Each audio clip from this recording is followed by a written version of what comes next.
Mesdames, Mesdemoiselles, Messieurs, bonsoir. Soyez les bienvenus au Parc des Princes à Paris pour cette grande affiche du football cette année de Coupe du Monde, d'une rencontre entre l'équipe nationale de France et l'équipe du Brésil, triple champion du monde. Soirée qui va commencer bien sûr par les hymnes nationaux de ces deux pays.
Et bien voilà, les hymnes nationaux ayant été joués au Parc des Princes, on va pouvoir passer à ce match, un match amical, mais un match très important. Que peut-on rêver de mieux, en effet, à 2 mois de la phase finale de la Coupe du Monde, que de recevoir la seule équipe au monde à avoir remporté 3 fois la Coupe du Monde, c'est-à-dire cette fabuleuse équipe du Brésil. Une équipe qui fait réellement rêver, Bernard. Je crois que c'est pour cela que l'on a dit que cette soirée du 1er avril, à propos, cette sélection de Copa, c'était évidemment un poisson d'avril. C'était le jour ou jamais, vous en conviendrez. Donc que cette soirée du 1er avril était bien la soirée de la fête du football. Toujours la fête. J'espère que ce match ne va pas nous démentir, mais avec les Brésiliens, il se passe toujours quelque chose. On a toujours dit que c'était les rois du football, les magiciens, bref, tous les qualificatifs ont entouré ces joueurs et continuent à entourer, même s'ils ne sont plus champions du monde. En tout cas, c'est toujours un spectacle avec eux et rappelons-nous ce fameux match de Maracana au mois de juin dernier où l'équipe de France, un peu à la surprise des Brésiliens, du reste, avait fait match nul avec cette équipe du Brésil, 2 buts partout. Les Brésiliens qui ne vont pas reconnaître l'équipe de France car il y a eu de nombreux forfaits par rapport à l'équipe type de Michel Hidalgo et surtout par rapport à l'équipe qui avait joué à Maracana. Vous savez que Ray, le gardien de but, a dû déclarer forfait, il a le poignet cassé. Janvion s'est fait une grosse entorse à la cheville, il est plâtré. Trésor, lui, également a dû déclarer forfait, alors que vous voyez sur votre écran la composition de l'équipe du Brésil qui est également, Thierry, une composition qui a changé par rapport à celle de l'année dernière. Ah oui, très certainement, parce que vous signaliez qu'il n'y avait que 3 Français qui avaient foulé la pelouse de Maracana. On peut dire également que dans cette équipe du Brésil, il n'y a que 4 joueurs qui avaient joué contre la France il y a de cela une petite année. Mais les Brésiliens, vous le constatez, ont du répondant et c'est cette équipe qu'ils préparent pour la Coupe du Monde. Je pense que vous avez pu lire la composition de cette équipe alors qu'apparaît maintenant la composition de l'équipe de France. L'équipe de France donc annoncée avec, je vous rappelle, le forfait de Ray, de Janvion, de Trésor, de Battenay, de Lacombe et également de Dominique Rocheteau. Mais enfin, les joueurs qui vont jouer cette rencontre ne sont pas des remplaçants, ils font partie du groupe de cette équipe de France car c'est un véritable groupe que Michel Hidalgo crée pour cette Coupe du Monde. Et il est bon de voir des jeunes gens en action, type Baron Kelly, qui a prouvé lors du match France-Portugal qu'il avait sa place au sein de cette équipe, et comme Berdol également. Alors la question qui se pose, que tout le monde se pose, comment va se comporter le milieu de terrain français qui est fait de 3 créateurs, Guillou, Michel et Platini. Que vont-ils faire face à Zico, face à Rivellino, face à Dirceu, face à Cerezo? Là, forcément, du point de vue défensif, les Français ne sont pas très bien armés en milieu de terrain, mais ils ont de grosses possibilités offensives, comme les Brésiliens. Alors tout va se jouer d'une manière tactique. Est-ce que les Français vont être privés de ballon, comme ils l'avaient été en première mi-temps à Maracana? Vont-ils réussir à faire jeu égal avec les Brésiliens dans ce domaine? La question reste posée. Un petit point quand même inquiétant, c'est la fraîcheur physique des Français qui inquiétait grandement Michel Hidalgo. Il n'a pas trouvé beaucoup de jus de chez ses joueurs lors de ces 3 jours de stage. Cela l'inquiète un peu, mais peut-être que cela va venir dans cette rencontre, car les joueurs français ont dû suffisamment se motiver, comme l'on dit, pour rencontrer ces Brésiliens, car tous voulaient jouer ce match, et c'est avec grand plaisir qu'ils vont le faire, avec crainte très certainement aussi, mais surtout avec grand plaisir.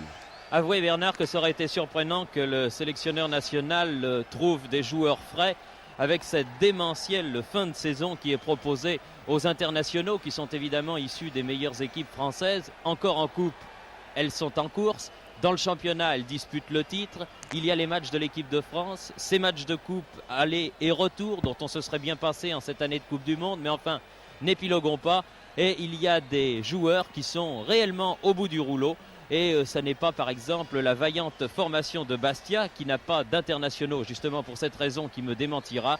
Une équipe de Bastia qui doit jouer ce soir un match de retard et qui aura à disputer une douzaine ou une quinzaine de matchs en 45 jours. C'est tout simplement effrayant.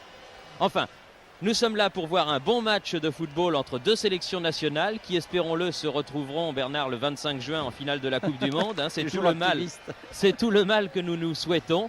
Et nous devrions ce soir, je pense, assister sous l'arbitrage de M. Partridge en anglais à un bon match de football. Alors nous allons découvrir la nouvelle merveille des merveilles, à savoir le numéro 8, Zico. On dit que c'est le remplaçant de Pelé. En tout cas avec Rivellino, ils vont très certainement porter le danger au sein de la défense française qui va avoir très certainement beaucoup de travail. Et Bertrand Demann aura sûrement les mains chaudes. C'est parti. Voilà, c'est parti. Les Brésiliens, bien évidemment, sous leur couleur nationale, maillot jaune, culotte bleue. Et premier ballon vers le milieu du terrain. Edinho, Dirceu, Reinaldo, face à Rio. Et premier ballon dans les bras du gardien nantais Jean-Paul Bertrand Demann. Pour vous signaler le manque de fraîcheur physique dont parlait Bernard, voyez qu'un garçon comme Rio, vous aurez l'occasion de le constater, joue avec un bandage autour de son genou gauche. Il n'est pas blessé, mais il a évidemment le genou qui tiraille un petit peu. Succession de matchs sur terrain lourd. Platini en position d'ailier gauche là-bas. Dégagement Amaral, Reinaldo et voilà Zico. Dirceu.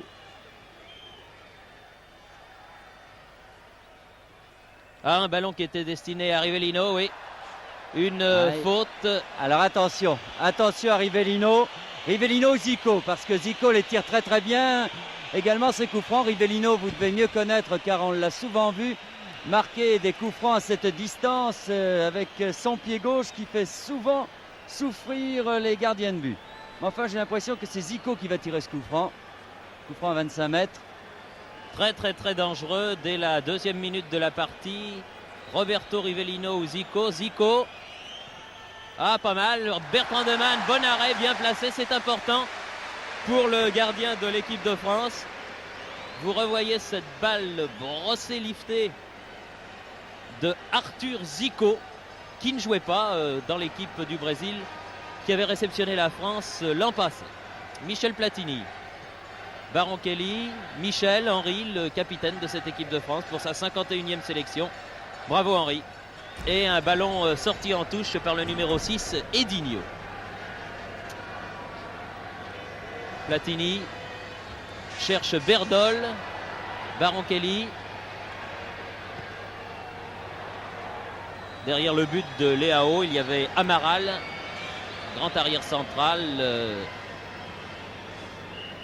Au plan tactique, j'ai bien l'impression que c'est Henri Michel qui va marquer Rivellino quand les Brésiliens auront la balle. Et naturellement, Henri Michel se détachant de ce marquage quand les Français auront retrouvé le ballon. Et j'ai l'impression que c'est Guillou qui s'attache au basque de Zico. Les Français pratiquant pour l'instant une individuelle très serrée.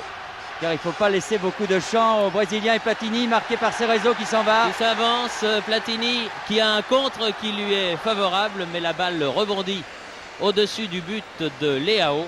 Leao, le gardien de but du Brésil, qui compte une 60aine de sélections, qui a du reste les cheveux grisonnants, un peu comme Bettega, l'attaquant italien, et qui porte ce soir un superbe maillot blanc. C'est rare du reste de voir des gardiens avec des maillots blancs.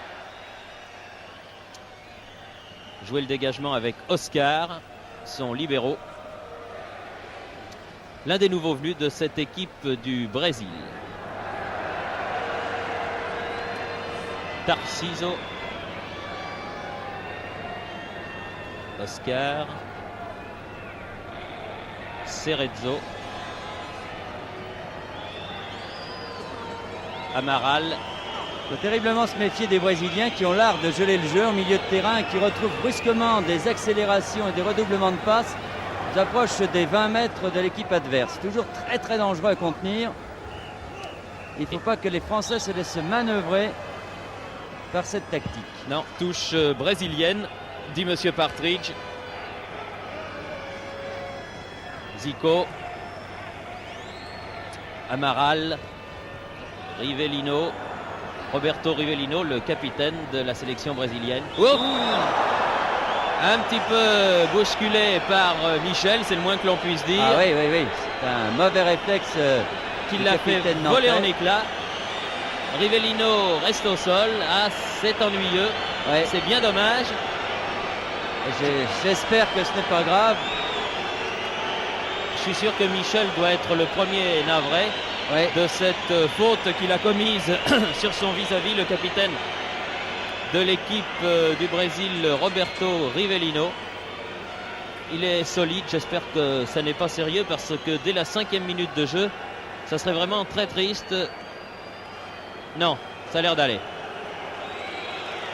Le public a tort de siffler. Parce que ceux qui ont joué au football doivent comprendre Rivellino, quand on prend un coup, cela fait très mal sur le moment et quand il n'y a rien de grave, bien entendu. Ouh, balle liftée de Zico. Attention, les Brésiliens sont dans la surface de réparation. Là, une faute, oui, de l'arrière droit, le numéro 2, Toninho. Un très beau noir. À ce poste, s'était illustré Djalma Santos, qui était un beau noir lui aussi.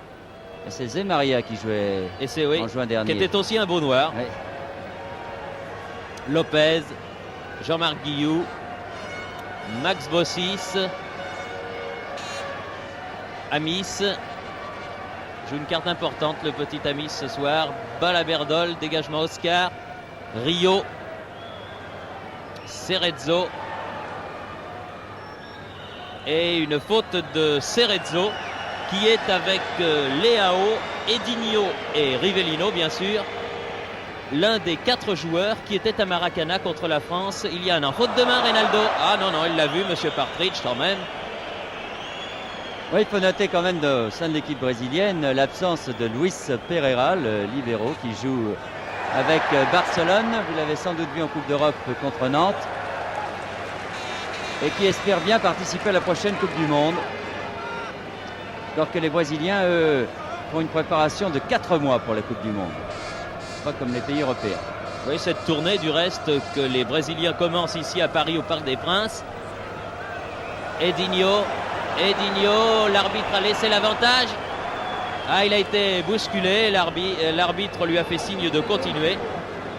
Edinho s'attendait peut-être à se voir octroyer un coup franc. L'arbitre préférant laisser se développer l'action. Oui, cette tournée, vous disais-je, que les Brésiliens commencent ici au Parc des Princes, doit les conduire dans quelques jours à Hambourg pour y affronter l'Allemagne, le match des champions du monde. Alors que Platini a beaucoup de mal avec Cerezo. Il y a quand même une petite faute là, il cède beaucoup des bras, monsieur Cerezo. Et l'arbitre n'a pas sifflé. Là par contre il siffle. Cette faute sur Barankelli d'Edinho. Un coup franc qui est en fait un petit corner. Ah, il y a eu un mauvais renvoi de la défense brésilienne qui a trompé les attaquants français. Ouais, une petite faute sur Reynaldo là, de Rio. Pour l'instant, on n'a pas l'impression que ce match a démarré. C'est un peu le rôle d'observation. Les Brésiliens n'ont pas l'air de vouloir se livrer complètement et les Français sont un peu dans les expectatives, craignant quand même cette équipe brésilienne. Et eux non plus ne voulant pas se lancer à corps perdu dans l'attaque. Il faut dire qu'il y a de quoi. L'équipe du Brésil, c'est pas n'importe qui. Et de toute façon, belle action menée Jean-Marc Guillou là vers la gauche, Amis. Devant lui, Toninho. Également Rivellino qui était venu en soutien. Et une balle qui sort en sortie de but. Ce sera difficile de passer en dribble et homme à homme parce que ces Brésiliens sont de rudes défenseurs. Ils sont difficiles à passer balle au pied. On peut peut-être essayer le 1-2, enfin quelques combinaisons. Enfin, on n'a pas besoin de dire ça aux Français. Ils savent très bien ce qu'ils doivent faire.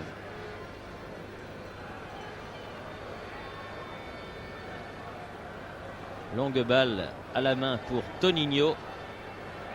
Bossis, Guillou, Lopez, Rio, Michel,